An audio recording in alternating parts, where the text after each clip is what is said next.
السلام علیکم.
السلام علیکم ورحمۃ اللہ وبرکاتہ.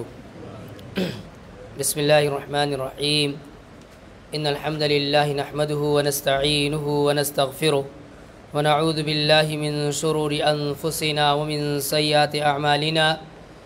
من يهده الله فلا مضل له ومن يضلل فلا هادي له واشهد ان لا اله الا الله وحده لا شريك له وأشهد أن محمدًا عبده ورسوله.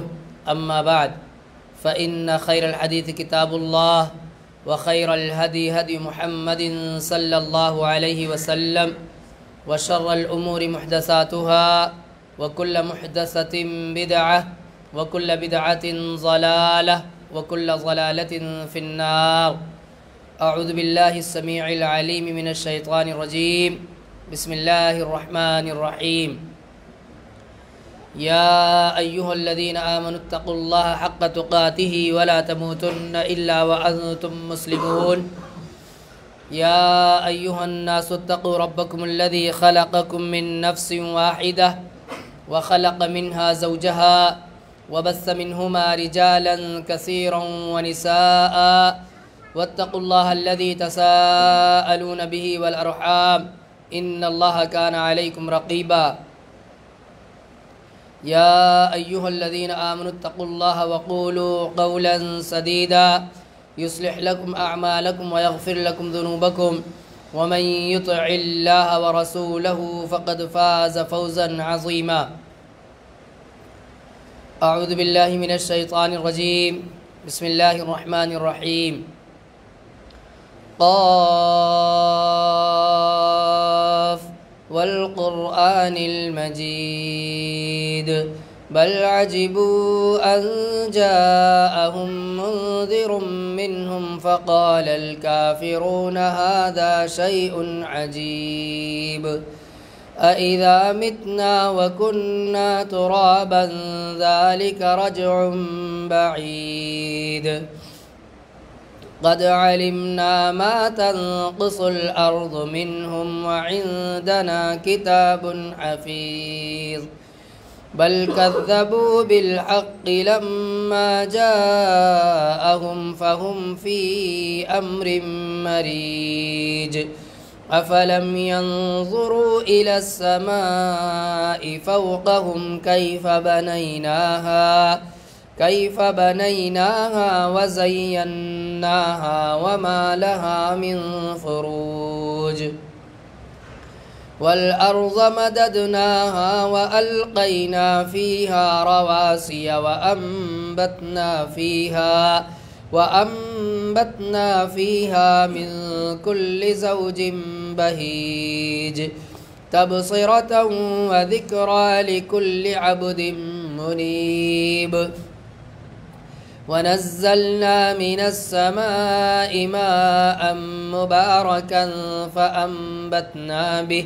فأنبتنا به جنات وحب الحصيد والنخل باسقات لها طلع نضيد رزقا للعباد وأحيينا به بلدة ميتا كذلك الخروج كذبت قبلهم قوم نوح وأصحاب الرس وثمود وعاد وفرعون وإخوان لوط وأصحاب الأيكة وقوم تبع كل كذب الرسل فحق وعيد أفعينا بالخلق الأول بل هم في لبس من خلق جدید۔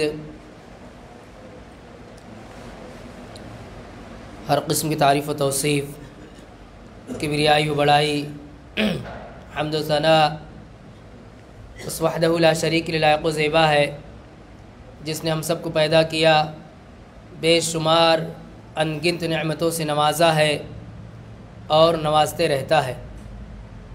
درود و سلام ہو تمام انبیاء کرام پر، خصوصاً نبی آخر الزماں ہمارے پیارے نبی رحمت للعالمین محمد رسول اللہ صلی اللہ علیہ وسلم پر۔ دینی ملی بھائیوں، بزرگوں، نوجوان ساتھیوں، عزیز بچوں اور اسلامی ماں اور بہنوں، اس سے پہلے جب میرا خطبہ جمعہ یہاں ہوا تھا، اس خطبہ جمعہ میں موضوع تھا منہج سلف سے انحراف کی وجوہات، یعنی وہ کیا اسباب ہیں، کیا وجوہات ہیں جس کی وجہ سے ایک مسلمان خود کو مسلمان کہنے والا صحابہ کی راہ سے ہٹ جاتا ہے یا صحابہ کرام کے نقش قدم کو چھوڑ دیتا ہے۔ اس کی وجہ کیا ہے؟ بنیادی طور پہ 4 اسباب ذکر کیے گئے تھے۔ پہلا سبب یہ تھا کہ علم اور علماء سے دور ہو جانا۔ علماء سے دور ہوں گے، خود بخود آدمی سلفی منہج سے ہٹ جائے گا، پھر اس کو جو کچھ بھی بتا دے اسے وہ دین سمجھے گا اور اسی حساب سے زندگی گزارے گا۔ لہذا پہلی چیز یہ ہے کہ اگر سلفی منہج پر رہنا ہے تو علماء سے اپنا رابطہ رکھیں اور علماء سے علم حاصل کرتے رہیں۔ علماء سے دور ہو جائیں گے، سلفی منہج ہاتھ سے چھوٹ جائے گا۔ یہ ضروری کیوں ہے؟ اس حوالے سے آیت پڑھی گئی تھی کہ اللہ تعالیٰ نے قرآن مجید میں فرمایا والسابقون الاولون من المہاجرین والانصار والذین اتبعوهم بإحسان رضی اللہ عنہم ورضوا عنہ وأعد لهم جنات تجری تحتها الانہار خالدین فیہا ابدا ذلک الفوز العظیم۔ اللہ تعالیٰ نے فرمایا کہ سبقت لے جانے والے، شروع میں اسلام قبول کرنے والے مہاجر صحابہ، انصار صحابہ، والذین اتبعوہم بإحسان، اور جو لوگ ان کی راہ پر چلتے ہیں، جو لوگ ان کی اتباع کرتے ہیں۔ اتباع کا مطلب کیا ہوتا ہے؟ کسی کے پیچھے چلنا۔ تو مہاجر صحابہ، انصار صحابہ اور ان کے پیچھے پیچھے چلنے والے لوگ، والذین اتبعوہم بإحسان رضی اللہ عنہم، اللہ ان سے راضی ہے، اللہ ان سے راضی ہے، اللہ صحابہ سے راضی ہے، اللہ تعالیٰ صحابہ کے راہ پر چلنے والوں سے راضی، رضی اللہ عنہم۔ قیامت تک جتنے مسلمان آئیں گے، جتنے لوگ آئیں گے، جو کوئی بھی صحابہ کی راہ پر چلے گا، رضی اللہ عنہم، اللہ نے کیا فرمایا؟ اللہ ان سے راضی۔ کیوں؟ صحابہ کرام رضی اللہ تعالی عنہم اجمعین نے اسلام قبول کیا، پیارے نبی کی رسالت کو تسلیم کیا، اور اللہ کے نبی نے جو کچھ بتایا سب کو عملی طور پہ کر کے دکھایا، اور اس طرح سے کر کے دکھایا، ایسا عمل کیا، ایسا ایمان کے تقاضوں کو ایسا پورا کر دکھایا کہ اللہ نے فرمایا فَإِنْ آمَنُوا بِمِثْلِ مَا آمَنْتُمْ بِهِ فَقَدِ اهْتَدَوْا، کہ اگر لوگ ایسا ہی ایمان لا کر دکھائیں، کیسا ہی؟ جیسے تمہارا ایمان یعنی صحابہ کا ایمان، ایسے ہی اگر لوگ ایمان لا کر دکھائیں، فَقَدِ اهْتَدَوْا، تو کیا ہو جائیں گے؟ وہ ہدایت یافتہ مانے جائیں گے کہ ہاں یہ لوگ ہدایت پر ہے۔ ہدایت پر کون ہے کون نہیں ہے، اس کی جانچ کہاں سے ہوگی؟ کیسے جانچ ہوگی؟ اب سارے لوگ کہتے ہیں، جتنے مسلمان ہیں سب کہتے ہیں نا کہ ہم ہدایت پر ہیں۔ مسلمانوں میں اس وقت جتنے فرقے موجود ہیں، ہر فرقہ یہی کہتا ہے، ہر فرقہ یہی کہتا ہے کہ ہم ہدایت پر ہیں، ہم سیدھی راہ پر ہیں۔ تو جانچنے کے لیے کہ کون سیدھی راہ پر ہے کون نہیں ہے کیسے پتہ چلے گا؟ کچھ تو ہوگا جس میں اس کی پرکھ ہوگی، یہی ہے پرکھ ہونے کا منہج یہی ہے کہ جو کوئی صحابہ کی راہ پر ہے، اللہ تعالیٰ نے انہیں معیار بنایا کہ ایسے ہی ایمان ہوگا تو ہدایت رہو گے، ہدایت یافتہ رہو گے۔ فقد اہتدوا وان تولوا، اور اگر ان سے اعراض کیا، اس صحابہ کی راہ سے اعراض کیا، مہاجر صحابہ، انصار صحابہ، ان کی راہ پر چلنے والوں سے اگر اعراض کیا، اعراض تولو کے معنی یہاں دو معنی اس میں، ایک تو یہ اعراض بالقلب، اعراض بالجسد، یعنی دل سے اس کو نہیں مانتے، اس کو فالو نہیں کرتے، اور عملی طور پر بھی آدمی اس سے دور رہتا ہے، تو یہ کیا ہے؟ اعراض ہے یہ۔ اگر ایسا کیا تو کیا وَإِن تَوَلَّوْا فَإِنَّمَا هُمْ فِي شِقَاقٍ، تو ایسے لوگ شقاق میں پڑ جائیں گے۔ شق کی معنی جانب، یعنی ایک الگ تھلگ پڑ جائیں گے، یہ سیدھی راہ پر نہیں رہ جائیں گے، یہ الگ تھلگ، اور پھر اختلافات میں الگ سب بڑھتے چلے جائیں گے۔ مسلمان امت کے حساب سے اتنی بڑی امت ہے، لیکن الگ ٹولی میں بٹی ہوئی ہے۔ وجہ کیا ہے؟ وجہ یہی ہے کہ سب کے سامنے ایک جھنڈا ہونا چاہیے کہ صحابہ کرام کا دین کیسا تھا، اسی کو فالو کرنا ہے۔ وہ صحابہ کرام جنہوں نے ڈائریکٹ اللہ کے نبی سے قرآن سنا، وہ صحابہ کرام جنہوں نے ڈائریکٹ اللہ کے نبی سے نماز کا طریقہ سیکھا، وہ صحابہ کرام جنہوں نے ڈائریکٹ اللہ کے نبی سے عقائد سیکھے، معاملات کے طور طریقے سیکھے، ہم ان کو فالو کریں گے۔ یہ فکر ہونی چاہیے۔ جب ان کو فالو کریں گے، ان کی راہ پر چلیں گے، تو اللہ نے فرمایا رضی اللہ عنہم، اللہ ان سے راضی ہے، ورضوا عنہ، وہ اللہ سے راضی ہے، وَأَعَدَّ لَهُمْ جَنَّاتٍ، اللہ نے ان کے لیے جنتیں تیار کر رکھی ہے، ریڈی ہے جنت۔ وَأَعَدَّ لَهُمْ جَنَّاتٍ، اللہ نے ان کے لیے جنات ریڈی کر دیا ہے۔ ایسا نہیں کہ اللہ بنائے گا بعد میں انہیں جنت بنا کر دے گا، نہیں، وہ تیار پہلے سے۔ وَأَعَدَّ لَهُمْ جَنَّاتٍ تَجْرِي تَحْتَهَا الْأَنْهَارُ، ایسی جنتیں جس کے نیچے سے نہریں بہہ رہی ہوں گی۔ خوبصورتی بتا رہے جنت کی، یعنی ایک دلکش منظر ہوگا، بہترین ویو ہوگا، ایسی جنتوں میں یہ لوگ رہیں گے۔ اللہ نے فرمایا کب تک رہیں گے؟ خالدین فیہا ابدا، ہمیشہ ہمیشہ رہیں گے۔ کتنی بھی اچھی جگہ آدمی چلے جائے، کتنی بھی اچھی چلے جائے، 2 دن 4 دن ہفتہ 10 دن رہنے کے بعد جو واپس آتا ہے تو وہ چیز چھوٹ جاتی ہے نا، وہ چیز چھوٹ جاتی ہے، لیکن جنت چھوٹے گی نہیں۔ جنت کی خوبی کیا ہے؟ جنت کی ساری نعمتیں ہمیشہ رہیں گی، کبھی ختم نہیں ہوگی۔ دنیا میں آدمی کو جو نعمت ملتی ہے، چاہے جتنی مقدار میں مل جائے، اس نعمت کی یہ خوبی نہیں ہے کہ اس کو بقا مل جائے، کہ وہ ہمیشہ رہے گی، نہیں۔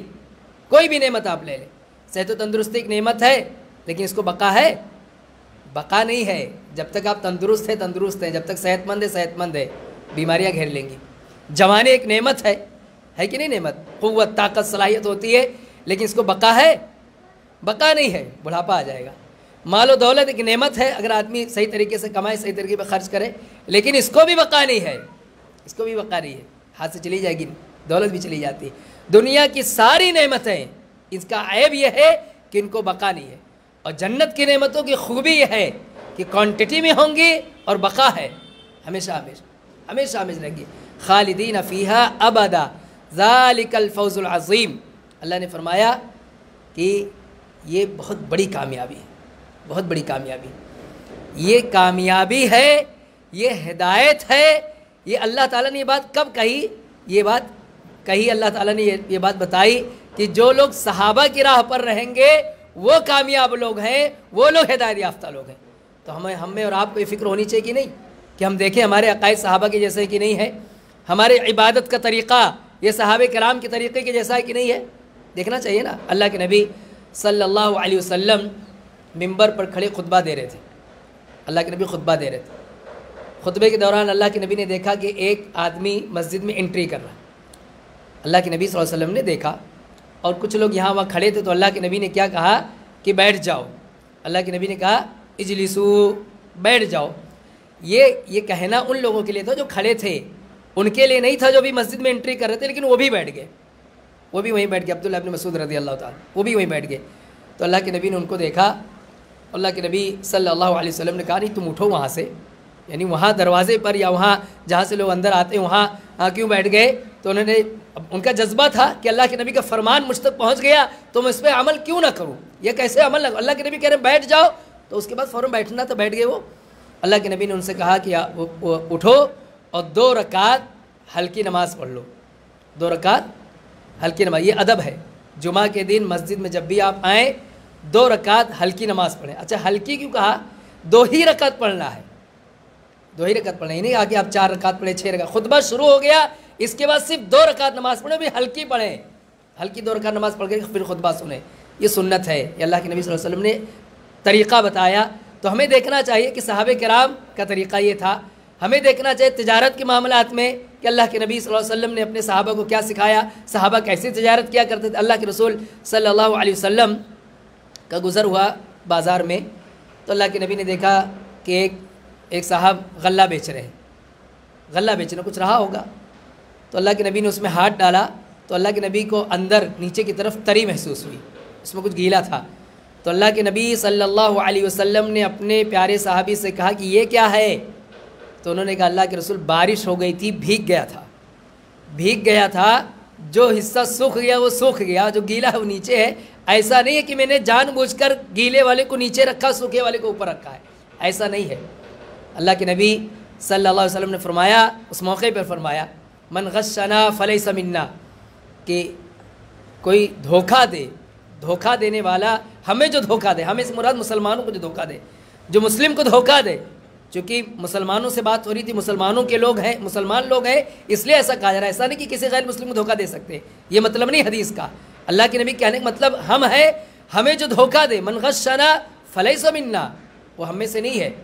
یہ اپنے آپ میں جملہ کتنا بھاری ہے کہ اللہ کے نبی کہنے دھوکہ دینے والا یہ ہمارا امتی نہیں ہے، یعنی ہمارے امتی ہو تو اس بات کی لاج رکھو کہ کسی کو دھوکہ نہیں دو گے، اس بات کی لاج رکھو۔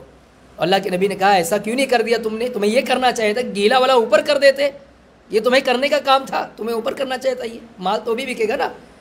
ایسا تو ہے نہیں کہ ہاں مارکیٹ میں خالی اچھا مال بکتا ہے، خراب مال بھی بکتا ہے، کچرا بھی بکتا ہے، جس کو اس کی ضرورت رہے وہ خریدے گا، جو عیبدار مال رہتا ہے وہ بھی خریدنے والے لوگ رہتے، کچھ بچتا نہیں ہے۔ آپ مارکیٹ میں دیکھیں، ہاں صبح جائیں بازار میں تو چن کر کے لوگ ٹماٹر لیتے ہیں، پیاز لیتے ہیں دوسری، لیکن کچھ بچتا ہے اس کے پاس، اخیر میں کچھ بچ جاتا ہے سوائے اس کے جو بالکل ناقابل استعمال ہو، سب بک جاتا ہے۔ تو اللہ کے نبی کے کہنے کا مطلب یہ تھا کہ تمہیں اسے اوپر کر دینا چاہیے تھا اور وہ چیز بک جاتی، اس کو بھی خریدنے والا کوئی خرید لیتا، ایسا نہیں کرنا چاہیے تھا کہ اوپر کا سوکھے کا سوکھا رہ جائے۔ تو ہمیں یہ دیکھنا چاہیے ہم تجارت میں صحابہ کرام کی راہ پر ہیں کہ نہیں ہے، عقائد میں صحابہ کرام کی راہ پر ہیں کہ نہیں ہے، عبادت کے طور طریقے میں صحابہ کرام کی راہ پر ہیں کہ نہیں رہے، یہی راہ نجات ہے، یہی راہ نجات ہے۔ لیکن یہ راہ کب چھوٹ جاتی ہے؟ جب آدمی علماء سے دور ہو جاتا ہے، علماء سے دور ہو جائے، عالم سے دور ہو جائے، قرآن و حدیث سے دور ہو جائے، تب آدمی پھر گمراہ ہو جاتا ہے، سلفی منہج سے ہٹ گیا۔ تو پہلا سبب یہ ہے۔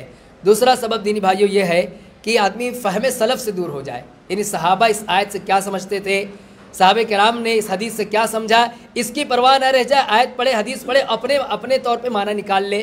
جیسا واقعہ ذکر کیا گیا تھا کہ ہاں عبداللہ ابن عباس رضی اللہ تعالیٰ عنہ گئے ہاں خوارج کے پاس، انہیں سمجھائے، وہ لوگ کہتے تھے ان الحکم الا للہ، کہ حکم کس کا چلے گا؟ صرف اللہ کا چلے گا۔ تو انہوں نے آیت پڑھ کے بتائی کہ ایک آیت کا ٹکڑا لے کر کے تم کہہ رہو کہ اللہ کا صرف حکم چلے گا، قرآن میں اللہ تعالیٰ نے دوسری جگہ دوسری باتیں بھی بتائی ہیں، دونوں کو میل کر کے تب دیکھو نا کہ کیا معنی نکلتا ہے۔ انہوں نے کہا کہ اللہ نے کہا وَإِنْ خِفْتُمْ شِقَاقَ بَيْنِهِمَا فَابْعَثُوا حَكَمًا مِّنْ أَهْلِهِ وَحَكَمًا مِّنْ أَهْلِهَا کہ اگر میاں بیوی میں جھگڑا ہو جائے تو ایک حکم بناؤ کس کی جانب سے؟ لڑکے کی جانب سے یعنی شوہر کی جانب سے، اور ایک حکم بناؤ بیوی کی جانب سے، اور یہ دونوں مل کر کے مصالحت کرا دیں، معاملہ کیا کر دیں؟ سلجھا دیں۔ تو دیکھیں حکم بنانے کی دلیل قرآن میں موجود ہے، حکم بنانے کی دلیل قرآن میں موجود ہے۔ تم کہتے ہو کہ علی رضی اللہ تعالیٰ عنہ نے کسی اور کو حکم کیوں بنایا؟ حکم بنانے کا حکم اللہ تعالیٰ نے دیا ہے۔ بہرکیف یہ بہت تفصیل سے پچھلے خطبے میں یہ بات آئی تھی، میں اس تفصیل میں نہیں جانا چاہتا۔ تو دو سبب یہ ہوا۔ تیسرا سبب یہ ذکر کیا گیا تھا کہ غیر عالم سے علم حاصل کرنا۔ جو آدمی عالم نہیں ہے اس سے علم حاصل کریں گے، کیا سکھائے گا وہ؟ اور یہ بڑی عجیب بات ہے کہ آدمی کو گھر بنانا ہو تو دیکھتا اچھے سے اچھا انجینئر سے اس کی خدمت لے، علاج کرانا ہو تو دیکھتا ہے کہ اس مرض کا اسپیشلسٹ کون ہے، اچھے سے اچھے ڈاکٹر کے پاس جاتا ہے۔ دنیا کا کوئی بھی کام کرنا ہو تو اس فیلڈ کے ماہر کو ڈھونڈتا ہے، ماہر کو ڈھونڈتا ہے۔ لیکن علم سکھانے ایک انجینئر بیٹھ جائے، لوگ اس سے علم سیکھنے لگتے ہیں۔ علم سے مراد دین کا علم۔ دیکھیں دنیا کا علم جس فیلڈ کا جو آدمی سکھائے، لیکن دین کا علم وہی سکھا سکتا ہے جس نے دین کا علم حاصل کیا ہے، علماء سے حاصل کیا ہے۔ علماء نے کہا کہ ہاں اس لائق ہے کہ آپ کو دین سکھائیں، امتحان دیا ہے، تیاری کی ہے، اور اس کے بعد 7 سال 8 سال لگا کر کے علم حاصل کیا ہے، تب اسے سرٹیفکیٹ دی جاتی ہے کہ آپ جا کے لوگوں کو علم سکھائے۔ انہیں چھوڑ کر کے ایک آدمی اپنے طور پہ اردو کی کوئی کتاب لے لے، انگلش میں کوئی کتاب لے لے، 2-4 کتابیں پڑھ لے، اور اس کے بعد لوگوں کا اسپیکر بن جائے، علم سکھانے لگے، لوگ اس کے پیچھے بھاگ جاتے ہیں۔ میں نے پہلے بھی بات کہی تھی، بولنے کا طریقہ، اسپیکر بننا، یہ بہت اچھے انداز میں کوئی بات سمجھا لے جانا، یہ ہنر کسی میں بھی ہو سکتا ہے، لیکن دین کا علم ہونا، دین کے مسئلے مسائل جاننا، اس کے لیے باقاعدہ پڑھائی کرنی پڑتی ہے۔ تو ہم کسی کے بولنے کے انداز پہ نہ جائیں کہ کتنا اچھا سمجھا لیتا ہے، کتنا اچھا بول لیتا ہے، اس پہ نہ جائیں۔ عالم ہے تبھی اس سے علم حاصل کرے، ورنہ پھر کیا ہوگا؟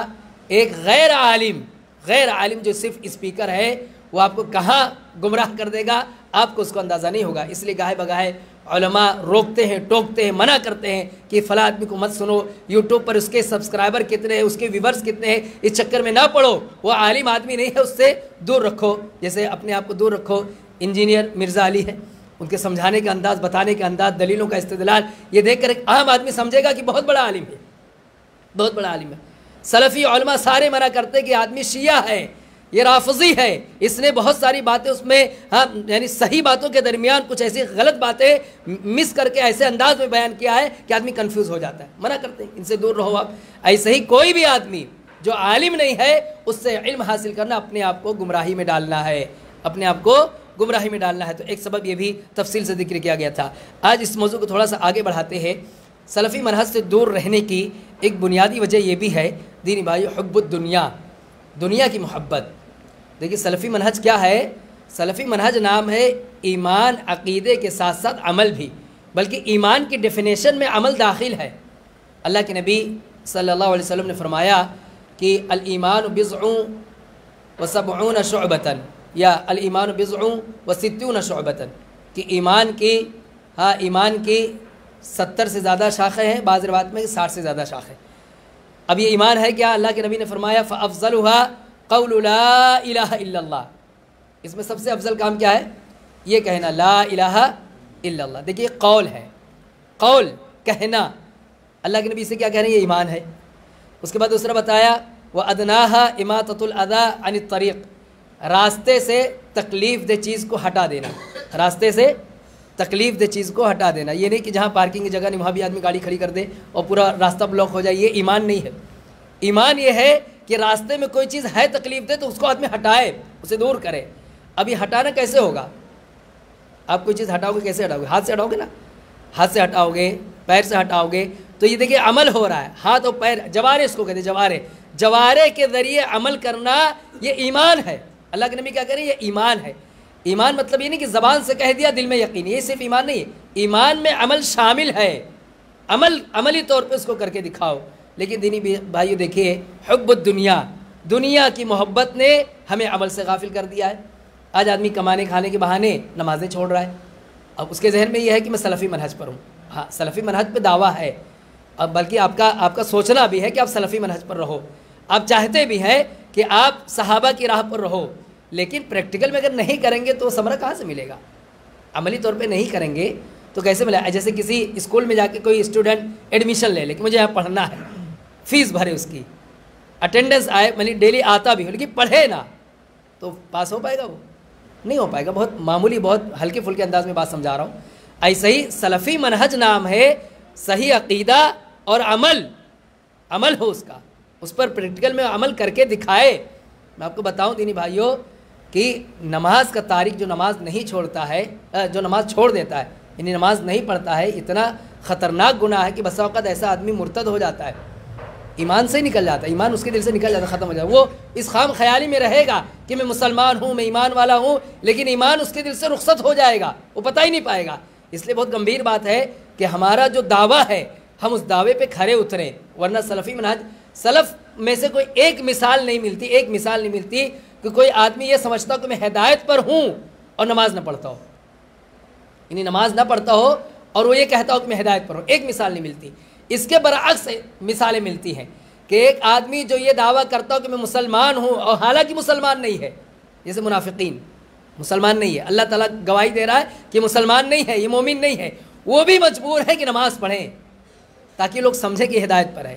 تو دینی بھائی اس موضوع پر بھی ہمیں اور آپ کو غور کرنا چاہیے، بطور خاص نماز اور دیگر عبادات کی عملی طور پہ یہ چیز آنی چاہیے۔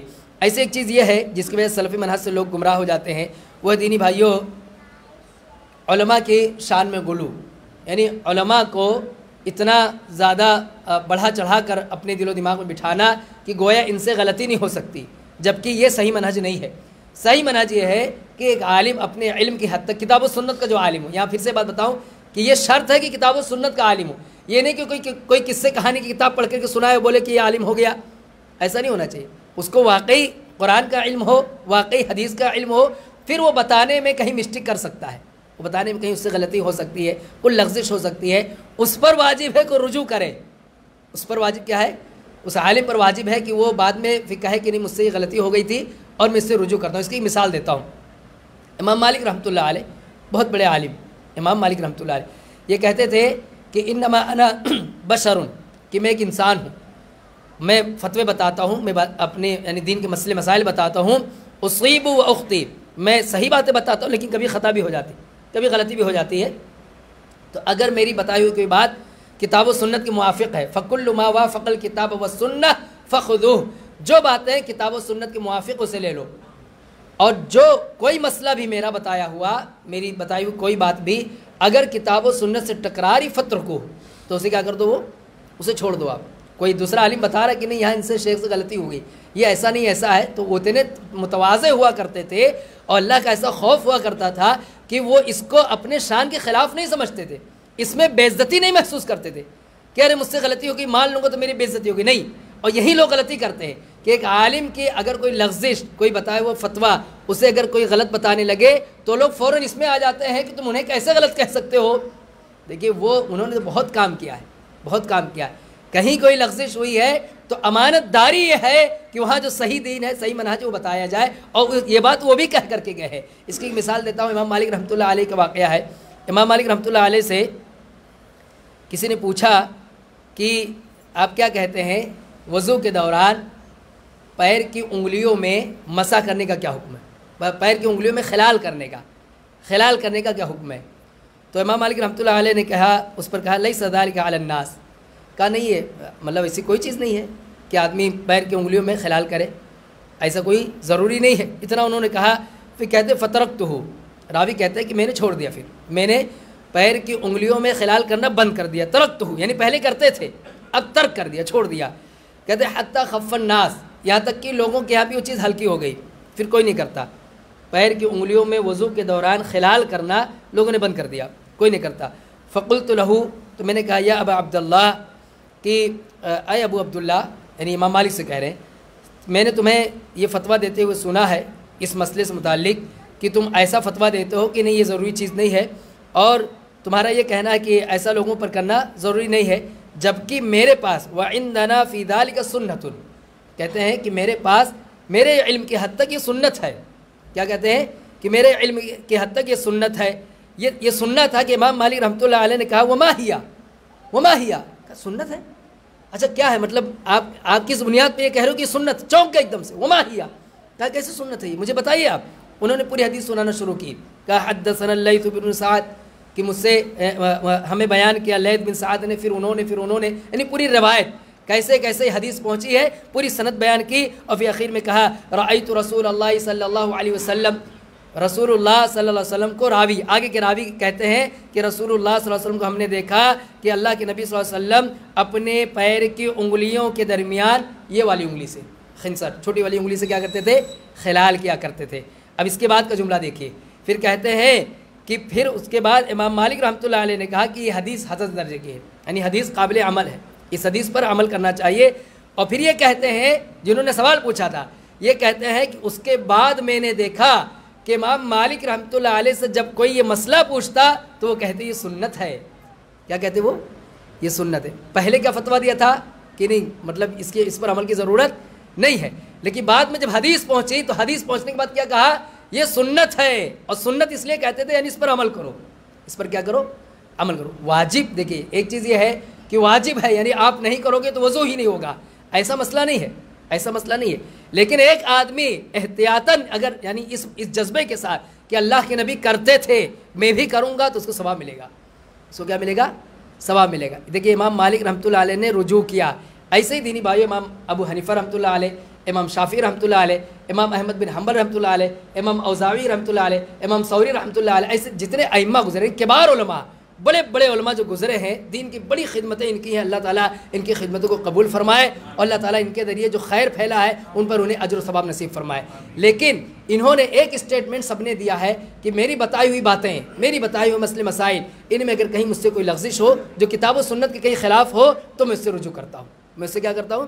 میں اس سے رجوع کرتا ہوں. یہ رجوع کرنے والی بات جو ہے یہی آج امت کے بہت سارے لوگ نہیں مانتے. اور وہ نہ ماننا، ضد میں رہنا کہ نہیں میں حنفی ہوں، میں مالکی ہوں، میں شافعی ہوں، میں حنبلی ہوں، میں فلاں امام کا ماننے والا ہوں، یہی نہ ماننا یہ وجہ ہے کہ اس بات کی سلفی منہج سے دور رہنے کی. سلفی منہج سے دور رہنے کی وجہ یہی ہے کہ حدیثیں بتائی جاتی. دیکھیں امام مالک کے سامنے حدیث آئی، انہوں نے فوراً پلٹ کر کے رجوع کر لیا، لیکن بہت سارے لوگ ایسا نہیں کرتے، اس لیے سلفی منہج سے دور رہتے ہیں. اخیر میں صرف 2 منٹ میں بات ختم کروں گا دینی بھائی. وہ یہ ہے کہ ایک وجہ سلفی منہج سے دور رہنے کی یہ بھی ہے کہ آدمی گناہ کو گناہ نہ سمجھے. گناہ کو دیکھیں سلفی ہیں آپ، اہل حدیث ہیں، تو گناہ کو گناہ سمجھیں تاکہ توبہ کی توفیق ملے. جس دن آپ نے گناہ کو گناہ سمجھنا بند کر دیا آپ پہ مہر لگ جائے گی، آپ پہ مہر لگ جائے گی. اور گناہ کو گناہ نہ سمجھنا یہ بہت سارے وبال کی وجہ بنتی ہے، عذاب کی وجہ بنتی ہے. عذاب کی، آدمی کی نجی زندگی میں عذاب آتا ہے، اس کے رزق میں عذاب آتا ہے، اس کے اولاد میں عذاب آتا ہے، اس کے گھر میں عذاب آتا ہے جب آدمی گناہ کو گناہ نہیں سمجھتا ہے. اور پھر آدمی آہستہ آہستہ وہ منہج ہی بھول جاتا ہے، وہ جو سلفی منہج پہ رہنے کا دعوے دار ہے وہی بھول جاتا ہے اور پھر شیطان کا متبع بن جاتا ہے. ومن اضل ممن اتبع هواه بغیر هدى من اللہ. اس سے بڑھ کر گمراہ کون ہے جو اپنے نفس کی پوجا کرنے لگے، اپنے منمانی زندگی گزارنے لگے. آدمی نہیں رہ جائے گا، پھر سلفی منہج پہ نہیں رہ جائے گا. اس لیے گناہ کو گناہ سمجھے، اس پہ توبہ کرے. گناہ اتنی خطرناک چیز ہے کہ اس کی وجہ سے عذاب آتے ہیں زمین پر. اللہ نے فرمایا ظہر الفساد فی البر والبحر بما کسبت ایدی الناس لیذیقہم بعض الذی عملوا لعلہم یرجعون. اللہ نے فرمایا کہ زمین میں جو فساد پھیلتا ہے، تباہی آتی ہے، سیلاب آتا ہے، زلزلہ آتا ہے اور بھوکم آتا ہے، دوسرے جتنے بھی خطرناک قسم کے جو واقعات و حادثات ہوتے ہیں، کیوں ہوتے ہیں ایسا کیوں ہوتا ہے؟ ابھی حال میں خبر ہے ہماری نگاہوں کے سامنے، ہم دنیا دیکھ رہے ہیں کہ کس کس طرح کی تباہیاں ہیں. اس کا سبب کیا ہے؟ دیکھیے ان سے ہمدردی رکھنا، ان کے انسانی جذبے کے تحت ان کے حق میں دعا کرنا، انسانی ایک انسان ہے اس جذبے کے تحت ان کے لیے درد رکھنا، یہ الگ چیز ہے. لیکن یہی موقع ہوتا ہے یہ بھی غور کرنے کا کہ تباہی آنے کے اسباب کیا ہے. سلف کا طریقہ کیا تھا، ان کے ہاں جب فصل کی کٹائی ہوتی تھی نا، فصل کی، تو اگر پچھلے سال دانہ بڑا ہوتا تھا اور اس سال دانہ چھوٹا ہے تو اس پر بھی غور کرتے تھے کہ اللہ نے پچھلے سال ہمیں اتنا کنٹل دیا تھا یا اتنا دیا تھا، اس سال کم ہو گیا ہے، ہمارے اعمال خراب ہو گئے، ہمارے اعمال میں کچھ بگاڑ آ گیا اس لیے ایسا ہو گیا. آپ دیکھیں اگر آپ پچھلے سال اتنا کماتے تھے، اس سال آپ کی روزی کم ہو گئی ہے تو یہ چنتا کا وشے ہے کہ آپ یہ دیکھیں کہ یہ روزی کم کیوں ہو گئی، کہیں مجھ سے کوئی گناہ تو نہیں. اللہ کے نبی نے فرمایا ان العبد لا يحرم الرزق بذنب يصيبه، کہ آدمی کو ایک روزی ملنے والی رہتی ہے، ایک کمائی اس کی ہونے والی رہتی ہے، گناہ کی وجہ سے مٹ جاتی ہے، گناہ کی وجہ سے اس سے محروم ہو جاتا ہے, وہ روزی اس کی چلی جاتی ہے. تو دینی بھائیو یہ بھی ایک دیکھنے کی بات ہے, آدمی اگر گناہ کو گناہ نہ سمجھے تو سلفی منہج سے دور ہو جائے گا. سلف کا طریقہ یہ نہیں تھا. سلف تو اپنے آس پاس ہونے والے ہر حرکت ہر تبدیلی پر نگاہ رکھتے تھے اور اس کو اپنے گناہ سے جوڑتے تھے کہ کہیں ہم سے کوئی گناہ تو نہیں, اپنا محاسبہ کرتے تھے کہیں ہم سے کوئی گناہ تو نہیں ہو گیا. اب زنا کاری عام ہو, بدکاری عام ہو, شراب نوشی عام ہو, اسلامی ملک کے نام پر بنا ہوا ایک ملک ہو اور اس میں لواطت کی اجازت ہو, بے حیائی کی اجازت ہو, تو اگر وہاں اس طرح کی تباہی آتی ہے تو یہ بھی ایک پہلو ہوتا دیکھنے کا, یہ بھی ایک پہلو ہوتا دیکھنے کا. اور وہاں لوگوں کی ذمہ داری بنتی کو سمجھے کہ ہمارے گناہ کی وجہ سے کہیں اللہ کا عذاب تو نہیں ہے. یہی پہلے سوچنا چاہیے کہ اللہ کا عذاب تو نہیں ہے. کیوں؟ اللہ نے صاف لفظ میں کہا ظہر الفساد فی البر والبحر بما کسبت ایدی الناس لیذیقہم بعض الذی عملوا. جو تمہارے کرتوت ہیں اس کی وجہ سے ہم تمہیں تھوڑا سا عذاب چکھاتے ہیں. لیکن اللہ تعالیٰ رحیم ہے, رحمان ہے. وہاں بھی اللہ کا مقصد کیا ہوتا ہے؟ لعلہم یرجعون, لعلہم یرجعون, تاکہ لوگ لوٹ آئیں, اللہ کی طرف لوٹ آئیں. اللہ تعالیٰ سے دعا ہے اللہ تعالیٰ ہمیں اپنا محاسبہ کرنے کی توفیق عطا فرمائے. کچھ باتیں رہے گی انشاءاللہ, پھر موقع ملا تو اگلے خطبے میں باتیں آ جائیں گی. اللہ تعالیٰ سے دعا اللہ تعالیٰ جو بھی باتیں بتائے گی اللہ تعالیٰ ہمیں اسے سمجھنے کے بعد اس پر عمل کرنے کی توفیق عطا فرمائے. اللہ تعالیٰ ہمیں جو بیمار ہیں انہیں شفا نصیب فرمائے, جو پریشان حال ہے ان کی پریشانی دور فرمائے. رب العالمین ہمارے نوجوانوں کو دین سے محبت کرنے والا بنا, ہمارے بزرگوں کو کثرت سے عبادت کرنے والا بنا. الہ العالمین ہم سب کو جب تک زندہ رکھ, ایمان و اسلام پر زندہ رکھ. ہمارا خاتمہ ہو تو ایمان اسلام پر خاتمہ ہو. آمین تقبل یا رب العالمین.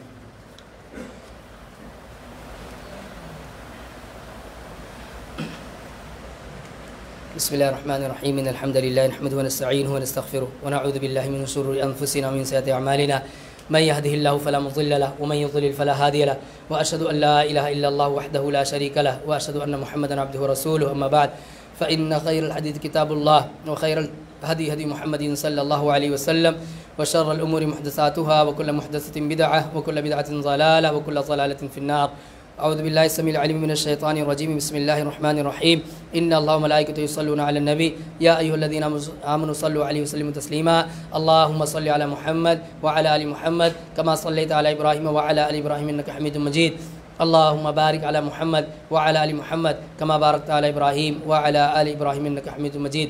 إن الله يأمر بالعدل والإحسان وإيتاء ذي القربى وينهى عن الفحشاء والمنكر والبغي يعظكم لعلكم تذكرون. فاذكروني أذكركم واشكروا لي ولا تكفرون.